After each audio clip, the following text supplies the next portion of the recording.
We have another way for displaying icons. We can use icon fonts. These icon fonts are special fonts. So instead of letters like A, B, C, D, they have icons. There's so many icon fonts out there. The most popular ones are Font Awesome, Ionicons, and Material Design Icons. These are the most popular ones. In this lesson, I'm going to show you how to use Font Awesome. So head over to fontawesome.com. Over here, you can see they have a free plan as well as a pro plan. The free plan gives you about 1,600 icons, and of course, this might change in the future. The pro plan gives you over 7,800 icons. A lot of these icons are really beautiful. So to get started, on the top, go to the Start menu.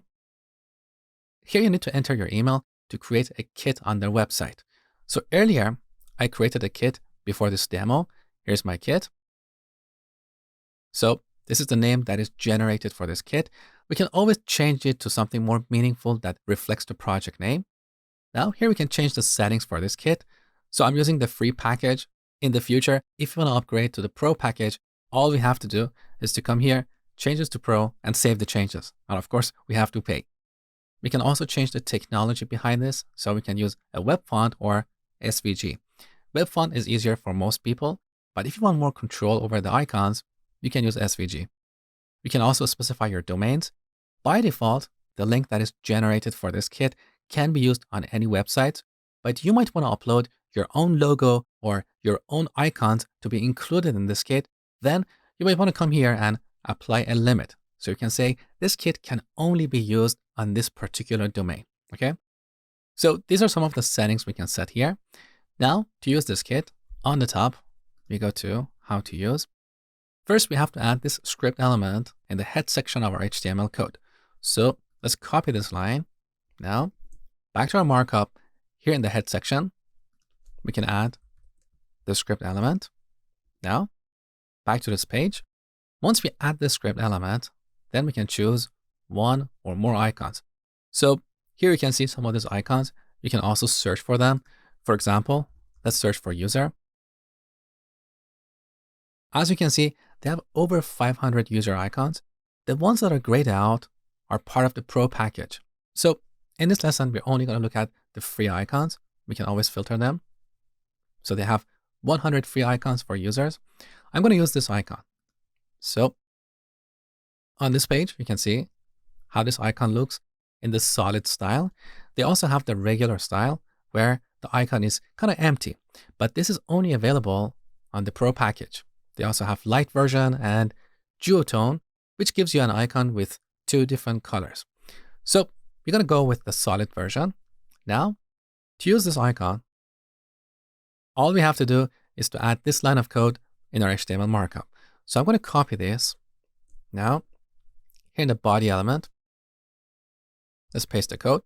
So we have an I element with these two classes. The first class is FAS, which is short for Font Awesome Solid because we're using the solid style.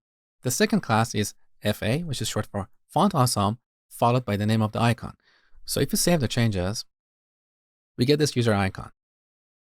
Now, if in the future we want to change this icon to something else, let's say a bell icon, all we have to do is to change the name of this class. So now we have a bell icon. We can also change the size and color of this icon. So Font Awesome provides a number of utility classes. For example, we have FA-2X.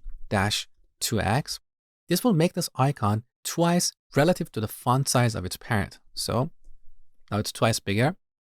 Now to better control the size and color of this icon, we can wrap it inside a span with a particular class. Let's say icon. Now we go to our style sheet and define a rule. And here we set the font size to, let's say 2 rem and the color to Dodger blue. So now this I element inherits the font size and color properties of its parent. So we get this beautiful blue icon.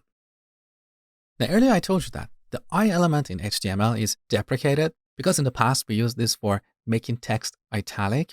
But as you have learned in this course, HTML shouldn't be used for styling. It should only be used for structuring our web pages. That is why the I element is deprecated and is considered non-semantic. But a lot of people are using the I element for their icons, and this is an accepted practice. However, If you don't like to use the I element, you can always use a span. That is totally fine. So now we get the same result as before. So this is all about Font Awesome. I leave it up to you to read their documentation to learn more.